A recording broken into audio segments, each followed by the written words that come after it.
The scientific method proving the 9.8 meter per second square downward acceleration. Be it a claim, hypothesis, or assumption, I don't care. The glory of the scientific method is going to reveal the truth, wherever it is. And before I start, I'd like to say that I'm very happy that Bob Nadell agrees with the 9.8 meter per second square downward acceleration. Obviously, because he has experience in aviation, and anyone who has experience with aviation knows that there is downward acceleration of 9.8. Now, this doesn't mean that everything accelerates downward but by 9.8. No, it means that every object is subjected to that acceleration. Like me personally, right now, I'm under that acceleration, but I'm not responding to it because I'm on the ground. Or like a paratrooper, when they jump from an airplane, they accelerate downward almost by that rate, and then it starts reducing because there's an opposite force, which is the drag of the air due to his speed. So just want to make that clear. It doesn't mean that everything falls down at that rate. It means everything is subjected to that acceleration. Now, before I go this, I'd like to make an introduction about essential knowledge, specifically in this field or for this experiments that we're going to do. The tan and the Pythagoras theory or theorem. I don't know why they call it though, even though it's confirmed. But anyway, first the tan. The tan is simply the ratio between the line in front of the angle and the line beside the angle. Of course, not the hypotenuse. So you get to a calculator, you plug in tan and you put the angle, you get the ratio between the line and the other line, B and A. And Pythagoras, of course, I think everyone knows it. It's very simple. Now, math sometimes is tricky. Sometimes people use it wrong.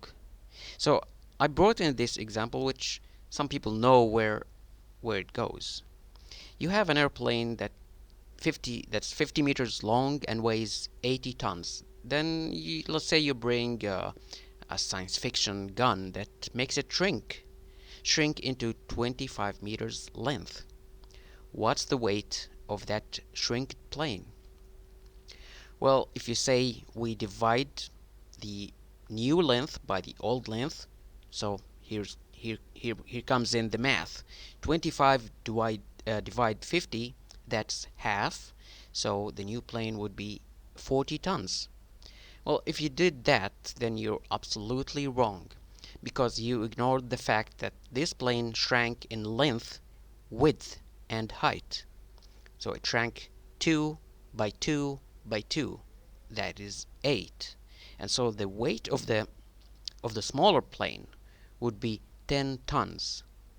So you need to be open. You have open eyes when you excuse me, when you're watching someone explaining things with math, because sometimes they go wrong and you just follow them.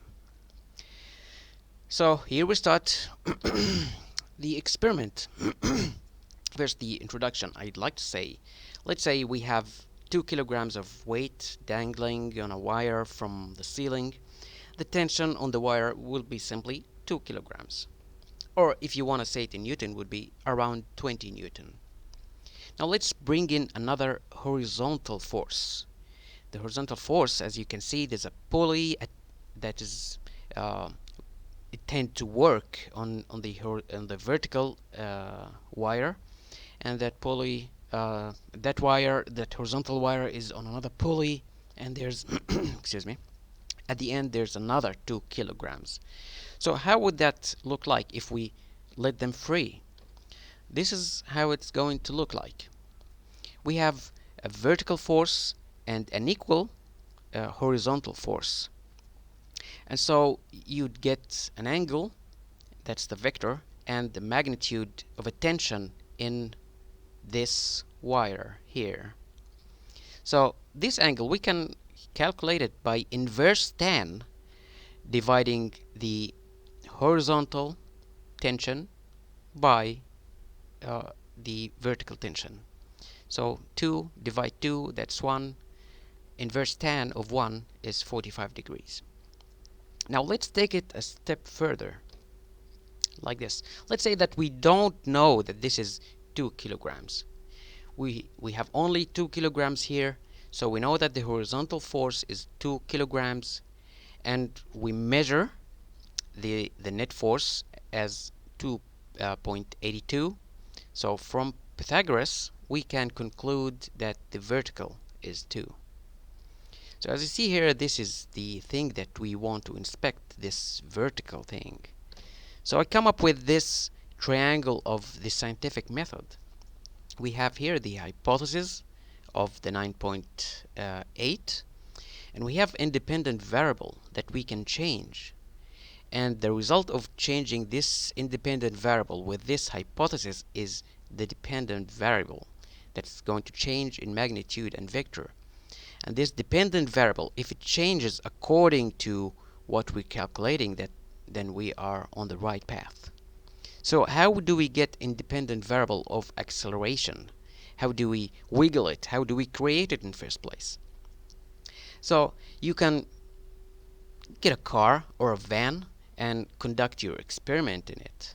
And what you do is you go to a square that you know the radius of return, you know your speed. Hopefully the police doesn't arrest you for going over and over in that circle. But this is how it's going to look like, and this is our experiment. We have here this hook scale is tethered to the ceiling, and there's a weight at the end. When you're turning, there's a centrifugal force which is equal to the velocity squared divide the radius, or you can even measure it with a suitable tool. So there's no doubt that we created a horizontal acceleration. Now from here there's two ways to come to conclusion or confirmation, and here they are. The first way is we try to calculate the new weight based on the hypotenuse, this A2. So we presume that we have 9.8 meters square. We also have the calculated horizontal acceleration, and so we can calculate the total or the net acceleration.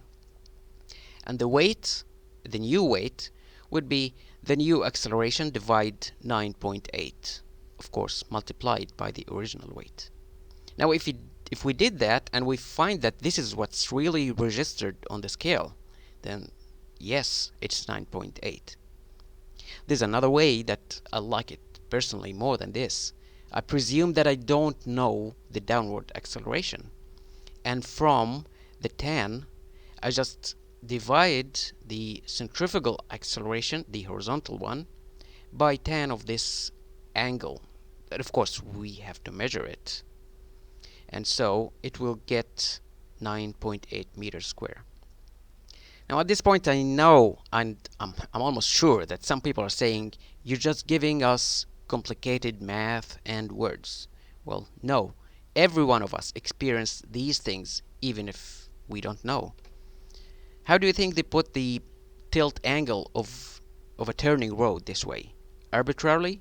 I don't think so. It's based on the speed of the road and the radius of the turn, giving us the horizontal acceleration, and of course you have to incorporate the 9.8 meters per second square. We also have this in aviation. Every pilot knows this, how to calculate your turn radius, and you see here is the nice G and here's the V squared divide R. And of course if you go for fun, do you think they put the angles to compensate for your centrifugal acceleration arbitrarily? No, I don't think so. I don't think so, I'm sure they take in account the 9.8 meters square. And thank you for listening so far, and I'm ready for any questions. Bye bye.